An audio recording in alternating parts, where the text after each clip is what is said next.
Hi friends, welcome to infinite world of GK.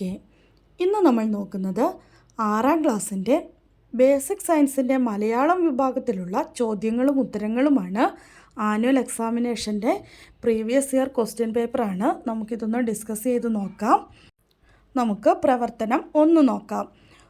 ഒരു പ്രദേശത്തിന് വന്ന മാറ്റം നിരീക്ഷിക്കൂ. 2 ചിത്രം തന്നിട്ടുണ്ട്. 5 വർഷങ്ങൾക്ക് മുൻപുള്ള ചിത്രവും അതേ പ്രദേശം 5 വർഷങ്ങൾക്ക് ശേഷമുള്ള ചിത്രവും തന്നിട്ടുണ്ട്. അപ്പോൾ അത് രണ്ടും തമ്മിലുള്ള വ്യത്യാസം നിരീക്ഷിക്കാനാണ് പറഞ്ഞിരിക്കുന്നത്. ഈ മാറ്റം ആവാസ വ്യവസ്ഥയെ എങ്ങനെയെല്ലാം ബാധിച്ചിട്ടുണ്ട് അത് നമ്മൾ വിശദീകരിച്ചു കൊടുക്കണം.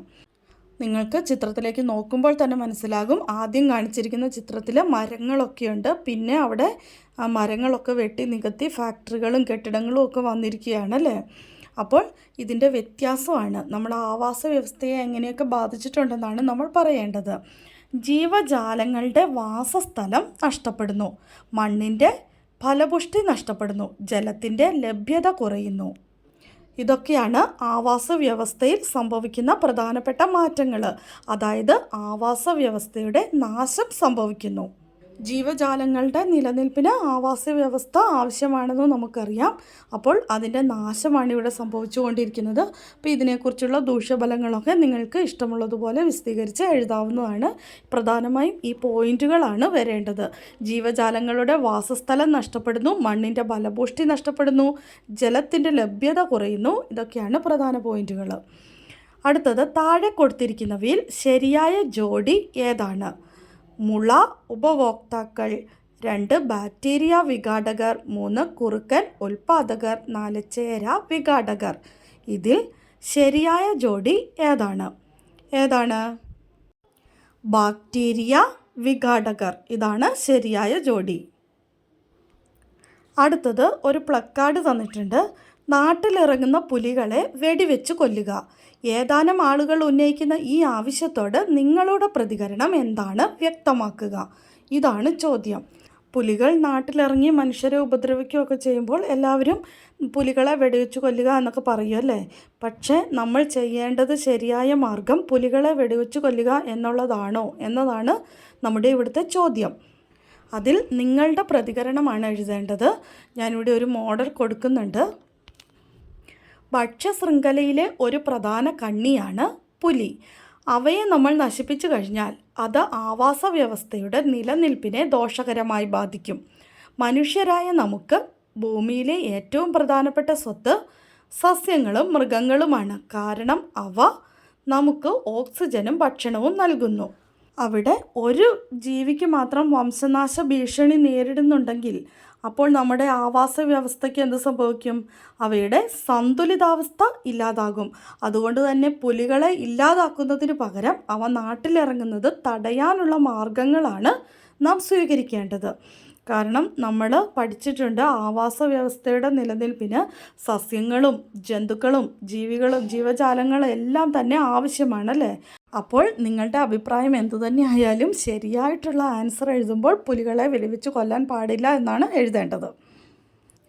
അടുത്തത്, പ്രവർത്തനം 2. സ്ഥിരമായി ക്ഷീണവും തളർച്ചയും അനുഭവപ്പെട്ട കുട്ടിയെ ഡോക്ടറെ കാണിച്ചപ്പോൾ ഇരുമ്പിൻ്റെ കുറവ് മൂലമാണ് ഇത് സംഭവിക്കുന്നതെന്ന് കണ്ടെത്തി. അങ്ങനെയാണെങ്കിൽ ഈ രോഗാവസ്ഥയ്ക്ക് പറയുന്ന പേരെന്താണ്? ഇരുമ്പിൻ്റെ കുറവ് വരുന്ന രോഗാവസ്ഥയ്ക്ക് പറയുന്ന പേരെന്താണ്? വിളർച്ച അല്ലെങ്കിൽ അനീമിയ. അടുത്ത ചോദ്യം, നമ്മുടെ ശരീരത്തിൽ ഇരുമ്പിൻ്റെ ആവശ്യകത എന്താണ്? രക്തത്തിലെ ഹീമോഗ്ലോബിൻ്റെ നിർമ്മാണത്തിനാണ് ഇരുമ്പിൻ്റെ ആവശ്യം. അടുത്തത്, താഴെ കൊടുത്തിരിക്കുന്ന ചിത്രീകരണം പൂർത്തിയാക്കാനാണ്. താഴെ ഒരു ചിത്രം കൊടുത്തിട്ടുണ്ട്, അത് നമ്മൾ പൂർത്തിയാക്കണം. നമുക്ക് നോക്കാം. എ തന്നിട്ടില്ല, അയഡിൻ എന്ന് കൊടുത്തിട്ടുണ്ട്, ധാതുലവണങ്ങളാണ്. കാൽസ്യം തന്നിട്ടുണ്ട്, ബി തന്നിട്ടില്ല. സി തന്നിട്ടില്ല, പക്ഷെ അതിൻ്റെ ഉപയോഗം തന്നിട്ടുണ്ട്. ശരീരത്തിൽ ജലം നിലനിർത്തുന്നു. അപ്പോൾ നമ്മൾ കണ്ടുപിടിക്കണം അയഡിൻ്റെ ഉപയോഗം എന്താണ്? തൈറോയ്ഡ് ഹോർമോണുകളുടെ പ്രവർത്തനത്തിന്. അടുത്തത് എന്താണ്? കാൽസ്യം എന്തിനാണ്? എല്ലുകളുടെയും പല്ലുകളുടെയും ആരോഗ്യത്തിന്. പിന്നെ ശരീരത്തിൽ ജലം നിലനിർത്താൻ സഹായിക്കുന്ന ധാതുലവണം ഏതാണ്? സോഡിയം. അടുത്ത ക്വസ്റ്റ്യൻ നോക്കാം. താഴെ തന്നിരിക്കുന്ന ജീവികളെ അവയുടെ സവിശേഷതകൾക്കനുസരിച്ച് കൂട്ടങ്ങളാക്കി തരംതിരിക്കുക. അപ്പോൾ നമുക്ക് തന്നിരിക്കുന്ന ജീവികൾ ഏതൊക്കെയാണെന്ന് നോക്കാം. മൂട്ട, പാരമീസിയം, അമീബ, ചെള്ള്, പാറ്റ, യുഗ്ലീന, കൊതുക്, ഉറുമ്പ്. അപ്പോൾ ഇവയുടെ പ്രത്യേകത എന്താണ്? ഏകകോശ ജീവികളും ബഹുകോശ ജീവികളും ഉണ്ടല്ലേ. അപ്പോൾ നമ്മൾ അവയെ ഏകകോശ ജീവികളെയും ബഹുകോശ ജീവികളെയും സെപ്പറേറ്റ് ആയിട്ട് 2 കൂട്ടമായിട്ട് വേർതിരിക്കണം. അപ്പോൾ ഒന്നാമത്തെ കൂട്ടത്തിൽ മൂട്ട, പാറ്റ, കൊതുക്, ഉറുമ്പ്, ചെള്ള്. രണ്ടാമത്തേതിലോ അമീബ, പാരമീസിയം, യുഗ്ലീന. അമീബയും പാരമീസിയം യുഗ്ലീനയും എന്താണ്? ഏകകോശ ജീവികളാണ്. ബാക്കിയൊക്കെ ബഹുകോശ ജീവികളാണ്.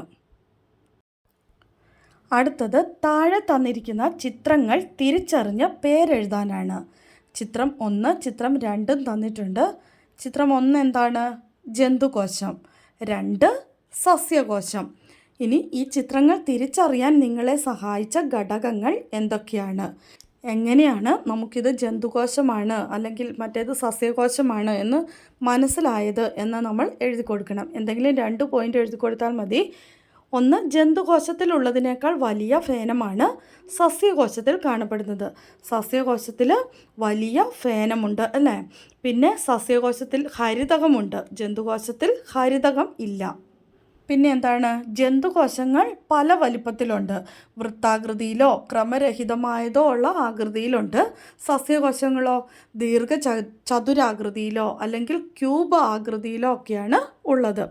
ഇതിൽ നമ്മൾ കുറേ അധികം പോയിൻ്റ് പഠിക്കുന്നുണ്ട്. പുസ്തകത്തിൽ ഒത്തിരി പോയിൻ്റുകളുണ്ട്. അതിൽ ഏതെങ്കിലും 2 പോയിൻ്റെങ്കിലും നിർബന്ധമായിട്ടും എഴുതിയിരിക്കണം. അടുത്തത് പ്രവർത്തനം 4. വിവിധ സന്ദർഭങ്ങളിൽ മിശ്രിതത്തിൽ നിന്നും ഘടകങ്ങളെ വേർതിരിക്കുന്ന രീതി വ്യത്യസ്തമാണല്ലോ. താഴെ തന്നിരിക്കുന്ന രീതികൾക്ക് യോജിച്ച സന്ദർഭങ്ങൾ എഴുതുക. അപ്പോൾ കുറേ രീതികൾ തന്നിട്ടുണ്ട്. ആദ്യത്തേത് എന്താണ്? പാറ്റൽ അല്ലെങ്കിൽ വീശൽ. അത് എന്തിനാണ് ഉപയോഗിക്കുന്നത്? നമ്മൾ അരിയിൽ നിന്നും ഉമി വേർതിരിക്കാൻ. അടുത്തത് എന്താണ്? ബാഷ്പീകരണം. കടൽ ജലം വറ്റിച്ച് ഉപ്പ് ശേഖരിക്കുന്നു. അടുത്തത് എന്താണ്? ചരിവ് തലം ഉപയോഗിച്ച് വേർതിരിക്കുന്നു. അതായത് ഇങ്ങനെ ചെരിഞ്ഞ ഒരു പ്രതലത്തിൽ നിന്ന് ചെരിച്ചിട്ട് കടുകിൽ നിന്ന് മാലിന്യം നീക്കാനാണ് അങ്ങനെ ചെയ്യുന്നത്. അടുത്തത് എന്താണ്? ഉരുക്കിയ ശേഷം അരിച്ചെടുക്കുന്നു. നമ്മളെല്ലാവരും വീട്ടിൽ ചെയ്യുന്നതാണ് അല്ലേ. ശർക്കരയിൽ നിന്നും മാലിന്യം വേർതിരിക്കാൻ വേണ്ടിയിട്ടാണ് ഉരുക്കിയ ശേഷം അരിച്ചെടുക്കുന്നത്. നിങ്ങൾക്ക് ഇത് തന്നെ എഴുതണം എന്നൊന്നുമില്ല കേട്ടോ. നിങ്ങൾ പഠിച്ചിരിക്കുന്നതിൽ ഏതെങ്കിലും എഴുതി കൊടുക്കുക. അടുത്തത് എന്താണ്? ഘടകങ്ങളുടെ വലിപ്പ വ്യത്യാസത്തെ അടിസ്ഥാനമാക്കി മിശ്രിതത്തിലെ ഘടകങ്ങളെ വേർതിരിക്കുന്ന 2 സന്ദർഭങ്ങൾ എഴുതുക. അതായത് വലിപ്പ വ്യത്യാസത്തെ അടിസ്ഥാനമാക്കി മിശ്രിതത്തിലെ ഘടകങ്ങളെ വേർതിരിക്കുന്ന 2 സന്ദർഭങ്ങൾ നമ്മളെല്ലാവരും വീട്ടിൽ ചെയ്യുന്നത് തന്നെയാണ്. ഓർത്തു നോക്കിയാൽ തന്നെ നിങ്ങളുടെ അമ്മമാരൊക്കെ ചെയ്യുന്നതാണ്. അപ്പോൾ പെട്ടെന്ന് തന്നെ നിങ്ങൾക്ക് പിടികിട്ടും. എന്താണ്? പുട്ടിനും പത്തിരിക്കും അരിപ്പൊടി വേർതിരിക്കുന്നു. അതായത് പുട്ടിൻ്റെ തരികൾ കുറച്ച് വലിയ തരികൾ, അപ്പത്തിന് നമ്മൾ ചെറിയ തരികൾ, അങ്ങനെ വേർതിരിക്കുന്നില്ലേ? ഒരേ ഘടകങ്ങൾ തന്നെയാണതല്ലേ. അതുപോലെ വേർതിരിക്കുന്നതാണ് ചോദിച്ചിരിക്കുന്നത്. പുട്ടിനും പത്തിരിക്കും അരിപ്പൊടി തയ്യാറാക്കുന്നു. അല്ലെങ്കിൽ എന്താണ്? കെട്ടിടപ്പണിക്ക് മണൽ വേർതിരിക്കുന്നു. അത് പല ആവശ്യങ്ങൾക്ക് പല തരത്തിൽ ചെറുതും വലുതുമായിട്ട് വേർതിരിക്കുന്നുണ്ടല്ലേ. അതാണ് ചോദിച്ചിരിക്കുന്നത്. അടുത്ത ചോദ്യം: ഒരു മിശ്രിതത്തിലെ ഘടകവസ്തുക്കളെ അലിയിച്ച് മുകൾ ഭാഗത്തുള്ള ദ്രാവകത്തെ ഊറ്റിയെടുക്കുന്ന പ്രക്രിയയ്ക്ക് പറയുന്ന പേരെന്താണ്? ഇത് ചോദ്യം കേട്ടപ്പോൾ തന്നെ നിങ്ങൾക്ക് ഉത്തരം കിട്ടിയിട്ടുണ്ടാകും. എന്താണ്? വസ്തുക്കളെ അലിയിച്ച് മുകൾ ഭാഗത്തുള്ള ദ്രാവകത്തെ നമ്മൾ ഊറ്റിയെടുക്കുന്നു. അതായത് നമ്മൾ കലങ്ങിയ വെള്ളമൊക്കെ ഇങ്ങനെ കുറേ നേരം അനക്കാതെ വെച്ചിട്ട് അത് അടിഞ്ഞു കഴിയുമ്പോൾ നമ്മൾ മുകളിലുള്ളത് ഊറ്റിയെടുക്കുന്നു. അല്ലെങ്കിൽ എണ്ണ ഒക്കെ നമ്മളങ്ങനെ അനക്കാതെ വെച്ചിട്ട് കുറേ കഴിയുമ്പോൾ അതിൻ്റെ മുകളിൽ നിന്ന് തെളി ഊറ്റിയെടുക്കും അല്ലേ. അതിപ്പോൾ അതിനെന്താണ് പറയണത്? തെളിയൂറ്റൽ.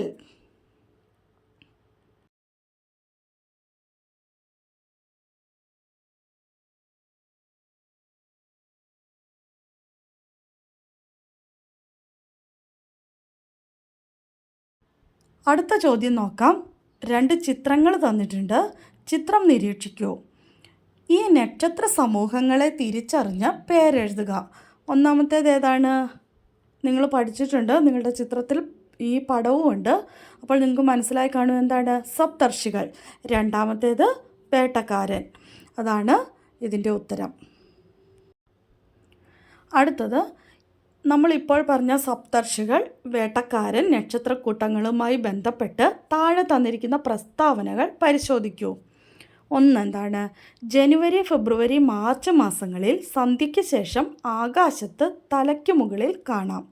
2, വേനൽക്കാലത്ത് ഇവയെ സന്ധ്യയ്ക്ക് വടക്കൻ ആകാശത്ത് കാണാം. 3, തിരുവാതിര എന്ന നക്ഷത്രത്തിനെ ഇതിൽ കാണാം. 4, ഡിസംബർ, ജനുവരി മാസങ്ങളിൽ അർദ്ധരാത്രിയോടെ ഇവയെ കാണാം. ഇനി ചോദ്യം എന്താണ്? നിങ്ങൾ തിരിച്ചറിഞ്ഞ നക്ഷത്രക്കൂട്ടങ്ങൾക്ക് യോജിക്കുന്ന പ്രസ്താവനകൾ കണ്ടെത്തി പട്ടികപ്പെടുത്തുക. അപ്പോൾ ഒന്നാമത്തേത് നമുക്ക് നോക്കാം. ജനുവരി, ഫെബ്രുവരി, മാർച്ച് മാസങ്ങളിൽ സന്ധ്യയ്ക്ക് ശേഷം ആകാശത്ത് തലയ്ക്ക് മുകളിൽ കാണാം. ഇത് ഏതിനോടാണ് യോജിക്കുന്നത്? വേട്ടക്കാരൻ. രണ്ടാമത്തേത് വേനൽക്കാലത്ത് ഇവയെ സന്ധ്യയ്ക്ക് വടക്കൻ ആകാശത്ത് കാണാം. വേനൽക്കാലത്ത് സന്ധ്യയ്ക്ക് വടക്കൻ ആകാശത്ത് കാണുന്നത് എന്താണ്? സപ്തർഷികൾ. തിരുവാതിര എന്ന നക്ഷത്രത്തിനെ ഇതിൽ കാണാം. അത് വേട്ടക്കാരൻ. 4, ഡിസംബർ, ജനുവരി മാസങ്ങളിൽ അർദ്ധരാത്രിയോടെ ഇവയെ കാണാം. അത് സപ്തർഷികൾ. അപ്പോൾ നിങ്ങൾ പുസ്തകം നന്നായി വായിക്കണം. എങ്കിൽ മാത്രമേ നമുക്ക് ഇതുപോലെ വേർതിരിച്ച് എഴുതി കൊടുക്കാൻ വേണ്ടി പറ്റുള്ളൂ. അപ്പോൾ ഇതിൻ്റെ എല്ലാം സ്പെഷ്യാലിറ്റീസ് നിങ്ങൾ നന്നായിട്ട് പഠിച്ചു വയ്ക്കണം. അടുത്തത്, ചന്ദ്രൻ്റെ ഒരു മുഖം മാത്രം എപ്പോഴും ഭൂമിക്ക് അഭിമുഖമായി വരുന്നു എന്നതിനുള്ള ശരിയായ കാരണം താഴെ തന്നിരിക്കുന്ന പ്രസ്താവനകളിൽ നിന്ന് കണ്ടെത്തി എഴുതുക. ചന്ദ്രൻ്റെ ഒരു മുഖം മാത്രം എപ്പോഴും ഭൂമിക്ക് അഭിമുഖമായി വരുന്നു. ഇതിൻ്റെ കാരണം: ചന്ദ്രൻ ഭൂമിയെ ചുറ്റുന്നതുകൊണ്ടും സ്വയം തിരിയുന്നതുകൊണ്ടും, ചന്ദ്രൻ്റെ പരിക്രമണ സമയവും ഭ്രമണ സമയവും ഒരുപോലെ ആയതുകൊണ്ട്, ചന്ദ്രനിൽ സൂര്യപ്രകാശമേൽക്കുന്ന ഭാഗം മാറുന്നതുകൊണ്ട്, ചന്ദ്രൻ സ്വയം തിരിയാത്തതുകൊണ്ട്. ഇതിലേതാണ് ശരിയായ ഉത്തരം? ചന്ദ്രൻ്റെ പരിക്രമണ സമയവും ഭ്രമണ സമയവും ഒരുപോലെ ആയതുകൊണ്ട്. അതാണ് ശരിയായ ഉത്തരം. നമുക്ക് അടുത്ത ചോദ്യം നോക്കാം. പ്രവർത്തനം 6. 2019 ജനുവരി 31 ഇടുക്കിയിൽ സൂര്യോദയമുണ്ടായത് രാവിലെ 6:44 എന്നാൽ ഇതേ ദിവസം കൊച്ചിയിൽ സൂര്യോദയമുണ്ടായത് 6:47 ഇതിൻ്റെ കാരണം എന്താണ്? വിശദീകരിക്കുക. ഇടുക്കിയിൽ ആദ്യമുണ്ടായി കുറച്ച് നേരത്തെ അല്ലേ? അത് കഴിഞ്ഞ് കൊച്ചിയിൽ ഒരു 3 മിനിറ്റ് താമസിച്ചിട്ടാണ് സൂര്യോദയമുണ്ടായത്. എന്തുകൊണ്ടാണ്? എന്തായിരിക്കും കാരണം? ഭൂമിയുടെ ഭ്രമണമാണ് ഉദയാസ്തമയങ്ങൾക്ക് കാരണം. ഭൂമി ഭ്രമണം ചെയ്യുന്നത് പടിഞ്ഞാറ് നിന്നും കിഴക്കോട്ടാണ്. തന്മൂലം സൂര്യൻ കിഴക്കുതിച്ച് പടിഞ്ഞാറ് അസ്തമിക്കുന്നതായി തോന്നുന്നു. കിഴക്ക് ഭാഗത്താണ് ഇടുക്കി സ്ഥിതി ചെയ്യുന്നത്. അതിനാലാണ് ഇടുക്കിയിൽ ആദ്യം സൂര്യോദയം ഉണ്ടായത്. ഉത്തരം എല്ലാവർക്കും മനസ്സിലായി കാണുമെന്ന് വിചാരിക്കുന്നു. ഇടുക്കി സ്ഥിതി ചെയ്യുന്നത് കിഴക്ക് ഭാഗത്തായിട്ടാണ്. അതുകൊണ്ട് ആദ്യം ഇടുക്കിയിൽ, അതിനുശേഷം കൊച്ചിയിൽ സൂര്യൻ ഉദിക്കുന്നു അല്ലേ? അപ്പോൾ നമുക്ക് അടുത്ത ചോദ്യം നോക്കാം. രാത്രിയും പകലും മാറി മാറി വരുന്നത് എന്തുകൊണ്ടാണ്? അത് നമ്മൾ പറഞ്ഞ അതേ ഉത്തരം തന്നെയാണ്. ഭൂമിയുടെ ഭ്രമണം മൂലം. അടുത്തത് എന്താണ്? ഭൂമിയിൽ വസ്തുക്കളുടെ നിഴലിൻ്റെ സ്ഥാനം മാറി വരുന്നതിന് കാരണം എന്താണ്? അതും സെയിം തന്നെയാണ് ഉത്തരം. ഭൂമിയുടെ ഭ്രമണം മൂലം. അടുത്ത ചോദ്യം എന്താണ്? പ്രവർത്തനം 7.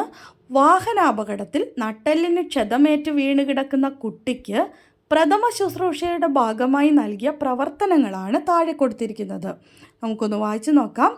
ശരീരഭാഗങ്ങൾ ഇളകാതെ ശ്രദ്ധിക്കുന്നു, തോളിൽ എടുത്തുകൊണ്ടു പോകുന്നു, പരിക്കേറ്റ ഭാഗം തിരുമുന്നു, ആശുപത്രിയിലെത്തിക്കുന്നു, ലഘു വ്യായാമങ്ങൾ ചെയ്യിക്കുന്നു, വീതിയുള്ള പലകയിൽ കിടത്തുന്നു. ഇവയിൽ നിന്നും ശരിയായ പ്രവർത്തനങ്ങൾ മാത്രം തിരഞ്ഞെടുത്തിട്ട് നമ്മൾ എഴുതണം. ഏതൊക്കെയാണ് ശരിയായ പ്രവർത്തനങ്ങൾ? നട്ടെല്ലിന് ക്ഷതമേറ്റ് വീണ് കിടക്കുന്ന കുട്ടിക്ക് നൽകുന്ന പ്രഥമ ശുശ്രൂഷയാണ്. അപ്പോൾ ഒന്നാമത്തേത് ശരിയാണ്. ശരീരഭാഗങ്ങൾ ഇളകാതെ ശ്രദ്ധിക്കുന്നു. 2 തെറ്റാണ്. 3 തെറ്റാണ്. 4 എന്താണ്? ആശുപത്രിയിലെത്തിക്കുന്നു. അത് ശരിയാണ്.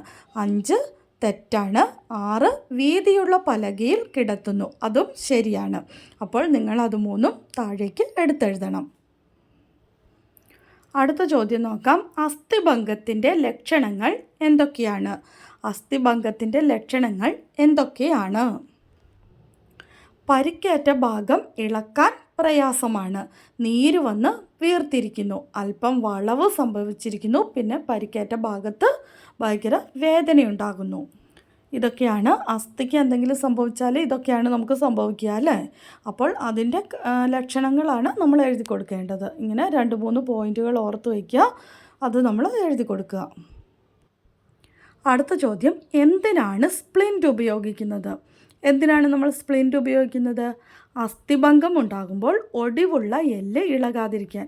അത് എല്ലാവർക്കും തന്നെ അറിയാം. നമ്മുടെ എല്ലിനൊക്കെ പൊട്ടൽ വരുമ്പോഴാണ് നമ്മൾ ഇങ്ങനെ ഇളകാതിരിക്കാൻ വേണ്ടി കെട്ടിവെക്കത്തില്ലേ, അതുതന്നെ. അടുത്ത ചോദ്യം, കൈമുട്ട്, കാൽമുട്ട് എന്നിവിടങ്ങളിലെ സന്ധികൾ നമുക്ക് പരിചിതമാണല്ലോ. ഇത്തരം സന്ധികളുടെ പ്രത്യേകത എന്താണ്? കൈമുട്ടിൻ്റെയും കാൽമുട്ടിൻ്റെയും സന്ധികളുടെ പ്രത്യേകത എന്താണ്? ഒരു ഭാഗത്തേക്ക് മാത്രം ചലിപ്പിക്കാൻ കഴിയുന്നു. അത് ഒരു ഭാഗത്തേക്ക് മാത്രമേ ചലിപ്പിക്കാൻ കഴിയുകയുള്ളൂ. അടുത്ത ചോദ്യം എന്താണ്? ഉചിതമായ വസ്തുക്കൾ നിർദ്ദേശിച്ച് ഇത്തരം സന്ധികളുടെ പ്രവർത്തനം കാണിക്കുന്ന ഒരു മാതൃക നിർമ്മിക്കുന്ന വിധം വിശദീകരിക്കുക. അതായത് നമ്മൾ ഈ സന്ധികളുടെ പ്രവർത്തനം കാണിക്കുന്ന ഏതെങ്കിലും ഒരു മാതൃക ഉണ്ടാക്കാനാണ്. അതായത് വിജാഗിരി, സ്ക്രൂ അങ്ങനെയുള്ള എന്തെങ്കിലും ഒരു വസ്തു നമ്മൾ കാർഡ്ബോർഡോ അങ്ങനെ എന്തെങ്കിലും വെച്ചിട്ട് ഉണ്ടാക്കുന്ന ഒരു മാതൃക നമ്മൾ എഴുതി കൊടുക്കുക. ആദ്യം നമ്മൾ അതിനെന്തൊക്കെയാണ് വേണ്ടതെന്ന് എഴുതി കൊടുക്കുക. അതിനുശേഷം നിങ്ങളുടേതായ രീതിയിൽ അത് നമ്മൾ എങ്ങനെയാണ് ഉണ്ടാക്കുന്നതെന്നും കൂടി എഴുതി കൊടുക്കുക. അടുത്ത ചോദ്യം, ഗോളരസന്ധിയെക്കുറിച്ച് ചില പ്രസ്താവനകൾ താഴെ കൊടുക്കുന്നു. അതിൽ ശരിയായ പ്രസ്താവനകൾ കണ്ടെത്താനാണ്. 1, ഒരു ഭാഗത്തേക്ക് മാത്രം ചലിക്കാൻ കഴിയുന്നു. ശരിയാണോ? അല്ല, തെറ്റാണല്ലേ. ഗോളരസന്ധിക്ക് ഒരു ഭാഗത്തേക്ക് മാത്രമല്ല ചലിക്കാൻ കഴിയുന്നത്. ഇരു ദിശകളിലേക്ക് മാത്രം ചലിക്കാൻ കഴിയുന്നു. ശരിയാണോ? അതും അല്ല. അടുത്തത് എന്താണ്? ഏറ്റവും കൂടുതൽ ചലന സ്വാതന്ത്ര്യമുള്ള സന്ധിയാണ് ഗോളരസന്ധി. അത് ശരിയാണ്. അടുത്തത് ഇടുപ്പെല്ലിലെ സന്ധി ഇതിന് ഉദാഹരണമാണ്. അതും ശരിയാണ്. ഗോളരസന്ധിക്ക് ഉദാഹരണമാണ് ഇടുപ്പെല്ലിലെ സന്ധി. ഏറ്റവും കൂടുതൽ ചലന സ്വാതന്ത്ര്യമുള്ള സന്ധിയാണ് ഗോളരസന്ധി. അത് രണ്ടുമാണ് ശരിയായിട്ടുള്ള പ്രസ്താവനകൾ. അടുത്ത ചോദ്യം നമുക്ക് നോക്കാം. പ്രവർത്തനം 9 കാന്തം ഘടിപ്പിച്ച 2 പാവകളുടെ ചിത്രമാണ് താഴെ നൽകിയിരിക്കുന്നത്. അകന്നു നിൽക്കുന്ന ഈ പാവകളെ അടുപ്പിക്കാൻ ഇവയ്ക്ക് വരുത്തേണ്ട മാറ്റം എന്താണ്? അതിപ്പോൾ അകന്നാണ് നിൽക്കുന്നത്. അടുത്ത് വരണമെങ്കിൽ എന്ത് ചെയ്യണം? കാന്തങ്ങൾ, അവയുടെ കാന്തങ്ങൾ വിജാതീയ ധ്രുവങ്ങൾ ആകർഷിക്കുന്ന തരത്തിൽ വയ്ക്കണം. അപ്പോഴെങ്ങനെയാണ് വെക്കേണ്ടത്? നോർത്ത് പോളിൻ്റെ അടുത്ത് മറ്റേ പാവയുടെ സൗത്ത് പോൾ വരണം അല്ലേ. ഇപ്പോഴെങ്ങനെയാണ് ഇരിക്കുന്നത്? രണ്ടിൻ്റെയും സൗത്താണ് അടുത്തടുത്തിരിക്കുന്നത്. അപ്പോൾ നോർത്തും സൗത്തും കൂടിയാണ് നമ്മൾ ഒന്നിച്ച് വയ്ക്കേണ്ടത്. കാന്തങ്ങൾ വിജാതീയ ധ്രുവങ്ങൾ ആകർഷിക്കുന്ന തരത്തിലാണ് നമ്മൾ ക്രമീകരിക്കേണ്ടത്. അടുത്ത ചിത്രം നോക്കുക. കാന്തങ്ങളിലെ ABC ധ്രുവങ്ങൾ അടയാളപ്പെടുത്തുക. ധ്രുവങ്ങൾ കണ്ടെത്തിയത് എങ്ങനെയാണെന്ന് വിശദീകരിക്കുക. അതായത് 2 കാന്തം ഇങ്ങനെ ഒന്നിച്ച് വെച്ചിട്ടുണ്ട്. അതിൻ്റെ ABC നമ്മൾ അടയാളപ്പെടുത്തണം. ഒരു ഭാഗം അവിടെ അടയാളപ്പെടുത്തി കൊടുത്തിട്ടുണ്ട് S എന്ന്. അപ്പോൾ ഇപ്പോഴത്തെ ഭാഗം എന്തായിരിക്കും? ഉറപ്പായിട്ടും N ആയിരിക്കും അല്ലേ, നോർത്ത് സൗത്ത്. അപ്പോൾ അതിൻ്റെ താഴെയുള്ളത് എന്തായിരിക്കും? നോർത്തിനോട് അടുത്ത് വരുന്നത് ഉറപ്പായിട്ടും S പോളായിരിക്കും. അപ്പോൾ B S എന്ന് അടയാളപ്പെടുത്തി കൊടുക്കുക. C അതുകൊണ്ട് തന്നെ എന്തായിരിക്കും? N ആയിരിക്കും. ഒരു വശം N ആണെങ്കിൽ അടുത്ത വശം S, ഒരു വശം S ആണെങ്കിൽ അടുത്തത് N, അങ്ങനെ തന്നെയാണല്ലോ അല്ലേ. അപ്പോൾ നിങ്ങൾക്ക് മനസ്സിലായി കാണും എന്തുകൊണ്ടാണ് നമ്മളിതിങ്ങനെ അടയാളപ്പെടുത്തിയത്. നമ്മൾ നേരത്തെ പറഞ്ഞ അതേ ഉത്തരം തന്നെയാണ്. എന്താണ്? കാന്തങ്ങൾ ആകർഷിക്കണമെങ്കിൽ നമ്മൾ എങ്ങനെ വെക്കണം? വിജാതീയ ധ്രുവങ്ങൾ ഒന്നിച്ച് വെക്കണം. സജാതീയ ധ്രുവങ്ങളാണെങ്കിലോ വികർഷിക്കും. അപ്പോൾ അതാണ് അതിൻ്റെ ഉത്തരം.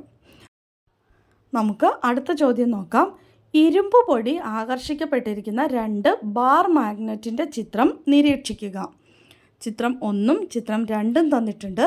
ഇതിൽ ശരിയായ ചിത്രം ഏത്? കാരണം വിശദമാക്കുക. ഏതാണ് ശരിയായ ചിത്രം? രണ്ടാമത്തേതാണ് ശരിയായ ചിത്രം. എന്തുകൊണ്ടാണ്? കാന്തശക്തി കൂടുതലുള്ളത് എവിടെയാണ്? ധ്രുവങ്ങളിലാണ്.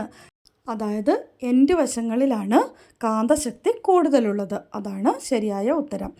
അടുത്തത് പ്രവർത്തനം 10. കറിയുപ്പ്, അലൂമിനിയം, പഞ്ചസാര ലായനി, ഓക്സിജൻ എന്നിവയിൽ ശുദ്ധ പദാർത്ഥമല്ലാത്തത് ഏതാണ്?